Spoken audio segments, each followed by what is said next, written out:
O amor pede passagem, os pais e o amor equânime.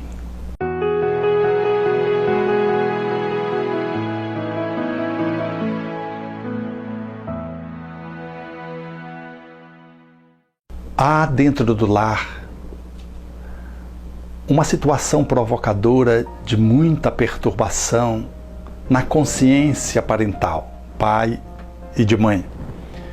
É sobre como ser equânime, ou seja, atender os filhos de uma forma similar, igual, como o sol que se debruça espraiando os seus raios por sobre a natureza, de uma forma semelhante, de uma forma igual, de uma forma a se colocar entregando-se equanimemente para a natureza.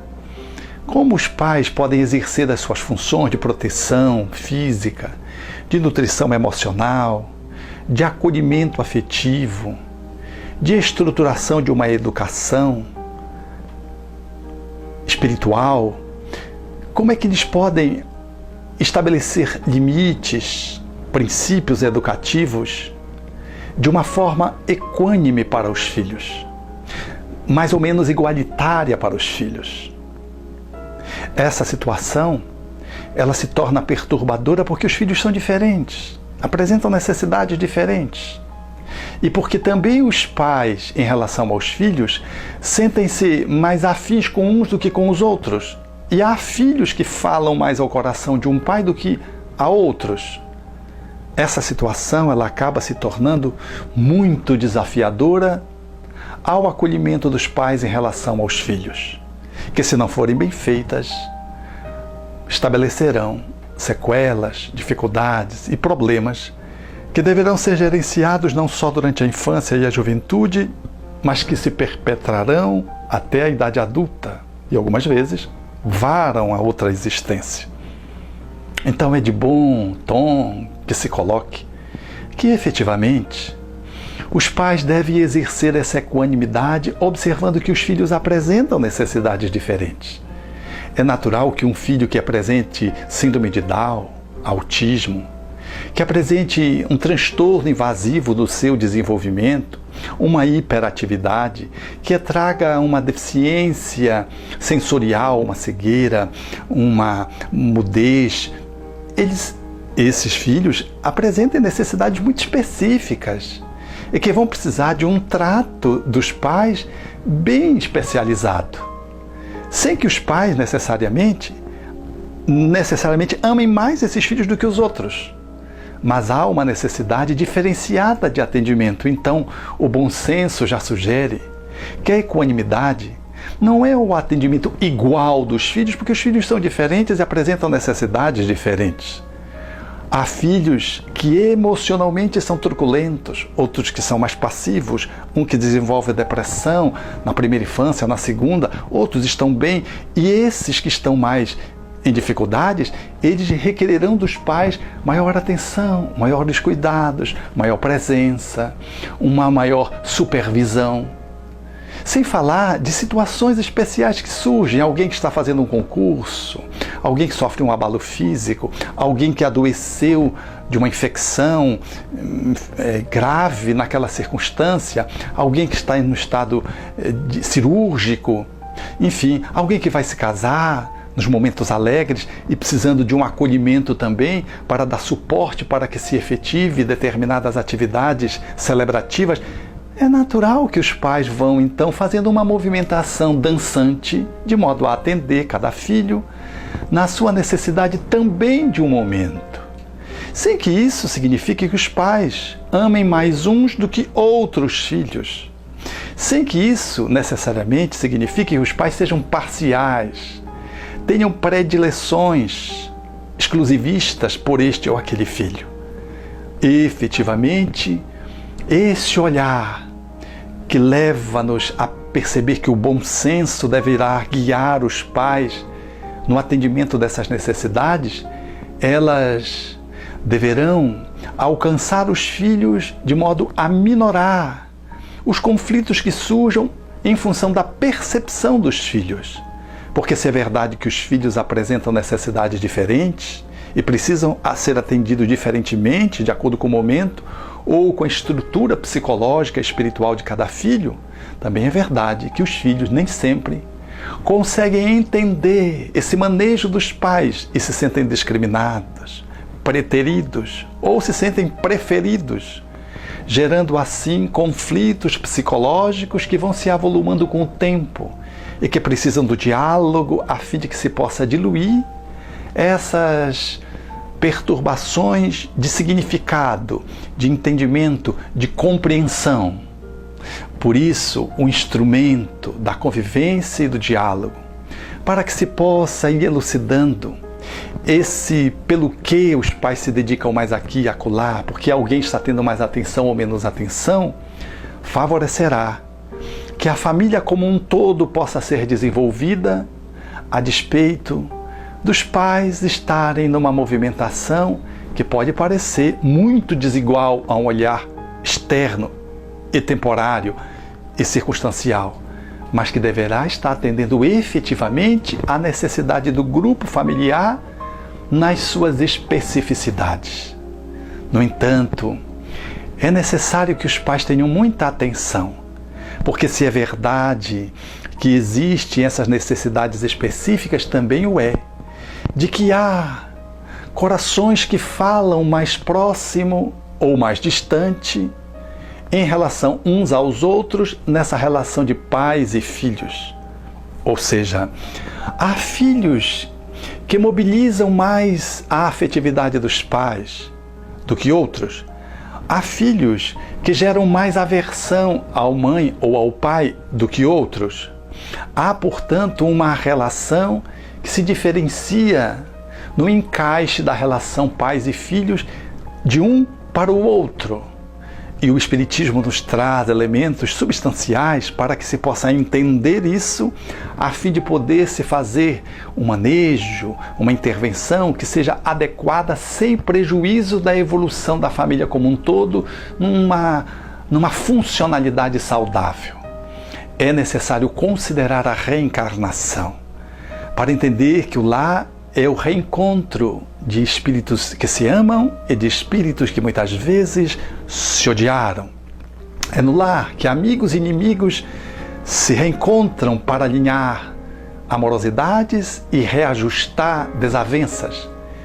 É no lar que reencontramos afetos queridos e adversários empedernidos.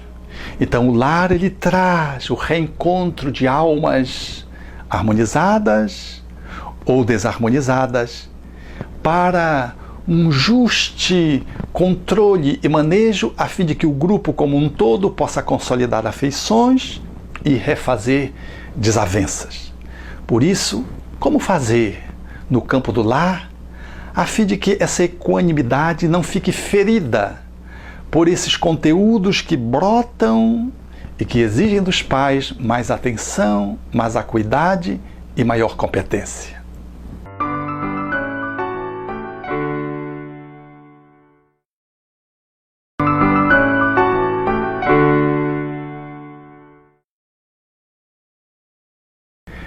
Desse modo, é importante considerar que os pais necessitam avaliar, à luz da reencarnação, que esses reencontros fazem das relações familiares trazerem esses coloridos de diferenciações, de afinizações, de aversões, que são peculiares. Nem se sentirem culpados porque não sentem uma mesma afinidade por um do que por outro, ou porque sente uma aversão por um que não sente por outro, ou se sentirem culpados porque se sentem muito apaixonados por um filho e não pelos outros. Isso fala de afinidades espirituais do passado, almas que se harmonizaram, ou de sintonias espirituais, de encaixes de espíritos diferentes, mas que já viveram vidas outrora no mesmo campo de ambiente experimental, na qual foram amigos, se acompliciaram, às vezes se acompliciaram até em coisas equivocadas, e trazem uma sintonia, uma afinidade que não é em função de que se pareçam, mas de que haja encaixe. Então, genericamente falando, poderíamos dizer que as afinidades se traduzem desse jeito. Espíritos afins, em função de trazerem características similares, ou espíritos diferentes, que trazem vínculos do passado solidamente estabelecidos no bem ou no mal, e ou no mal, e que se traduzem hoje através de uma ressonância de que são almas que já se conhecem e de que se amam, e de que se entrelaçaram em relacionamentos de cumplicidades, que efetivaram, enfim, uma jornada um com o outro. E isso é natural e é até belo. No entanto, de modo algum, esses conteúdos podem comprometer o exercício da função dos pais de equanimidade. Não se pode tomar isso e se colocar em prática de uma forma equivocada a ponto de se poder estabelecer exclusivismos, injustiças, que se traduzem através de que as regras são para todos, menos para aquele a quem eu tenho mais afeição, ou menos para aquele a quem eu tenho pouca afeição. Então, eu não sou equânime, eu sou injusto. Eu dou presentes, mas o presente melhor vai para o meu xodó. O pior vai para aquele que é o bombom de alho. Eu não posso, de modo algum, tratar os filhos e trazer cognomes, por exemplo, para os filhos, que descaracterizem um e valorizem outros, porque eu estarei fazendo bullying dentro da própria família. Quando eu chamo alguém de ovelha negra ou de a minha princesa e os outros se sentem como se fossem verdadeiros plebeus. Essa forma de lidar pela palavra, ela não é equânime. Se eu estabeleço uma relação que possa se efetivar dentro do lar, em clima de equanimidade, ela deve observar a necessidade de todos os filhos. E eu deverei ter cuidado, sem prejuízo da afinidade, da sintonia, para não fazer disso movimentos de preterimento a alguns filhos, que fazem com que os próprios irmãos acionem a menina com o paizão, porque sabem que ela não recebe nãos. Ou acionem o menino, por exemplo, em relação à mãe, porque sabe que ele é o filho queridinho e ele vai conseguir o que os outros não conseguem. Essa estratégia que os filhos vão percebendo e vão manipulando entre si para conseguir os favores, também funciona nos desfavores, porque há um sentimento de ciúme em relação àquele que é o preferido. Há retaliações no grupo de irmãos, porque aquele é mais beneficiado. Aquele é mais olhado, aquele tem mais atenção. E tem só por conta da afinidade. Não porque tenha uma necessidade específica e que exija do pai ou da mãe uma proximidade, um cuidado mais demorado. É tão somente por conta de um processo de encaixe que ele tem com o pai. E os filhos observam, os irmãos observam isso e começam a boicotar, a sabotar aquele que é o preferido. Assim precisamos darmos-nos conta para que esse processo da afinização não comprometa a equanimidade. Às vezes, uma mãe, por exemplo, ela passa a atender mais um filho do que o outro, porque o outro o pai atende. E ela passa a dar mais atenção a esse, e o outro se sente desamado pela mãe. E esse mecanismo de compensação, às vezes, chega ao absurdo de haver sabotagem entre os pais, que passam a defender os seus filhos num regime de exclusividade, numa ruptura completa com a equanimidade, gerando consequências para a prole e para a família absolutamente indesejáveis. Portanto, é necessário ter esse cuidado. Se vamos oferecer as regras, é para todos. Se elas precisam se ajustar aqui ou acolá, é em função de uma necessidade real de alguém que não pode submeter a regra do mesmo jeito, porque tem uma deficiência, porque está no estado de adoecimento, enfim, mas que todos compreendem que aquela regra se ajusta àquele em função das circunstâncias em que ele está vivendo, e não por conta de um privilégio, por conta de uma imunidade que ele tem em relação aos pais. Esse olhar, portanto, ele vai se ajustando e podendo se colocar dentro de casa de forma tal que os filhos percebam que eles recebem presentes de forma igualitária, que o presente mais caro não vai para aquele que é o xodozinho, o meu queridinho. Eles percebem que as regras e as regalias, elas são premiadas a todos os filhos de forma equânime, igualitária, de que quando chega um presente para um, chega para o outro, e de que a mesada, ela é equalitariamente distribuída entre os filhos. Esse olhar fará com que os pais, portanto, estejam mais atentos para não lesar os filhos, dando mais afeto para um em detrimento do outro, ou às vezes contra o outro. Fazer com que os pais, iam olhando aquele filho por quem não sentem tanto apreço, e às vezes tem uma reciprocidade nessa aversão, eles possam ir quebrando essa resistência e jamais puna aquele filho, não lhe oferecendo o que oferece para os outros, porque isso reforçará a aversão e agravará o estado de relacionamento, impossibilitando uma reconciliação para a qual estava prevista nessa encarnação e por isso renasceram no mesmo lar. Portanto, ajustar a equanimidade e a afinidade requer maestria por parte dos pais. E eles precisam observar isso para poder conseguir alcançar os seus objetivos fundamentais nas missões de que eles estão investidos.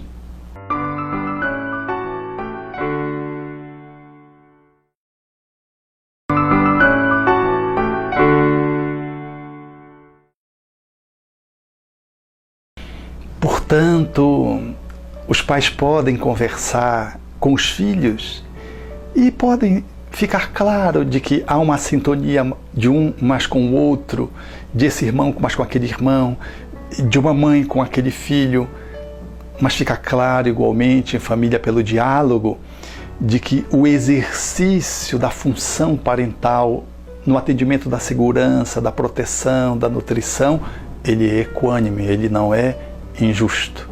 Portanto, uma família saudável funcionalmente é aquela que é capaz de conversar sobre isso. E os filhos dão feedback para os pais avaliam, dão feedback para os filhos. Porque há um problema muito grave nessa circunstância e muito lesivo.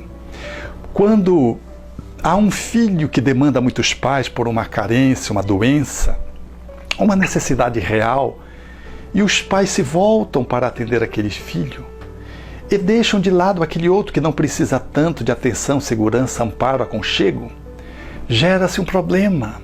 Aquele que não é atendido porque tem menos necessidade, ele passa a se sentir marginal, excluído, às vezes a não se sentir amado, às vezes ele tem vontade de adoecer para poder receber o carinho dos pais.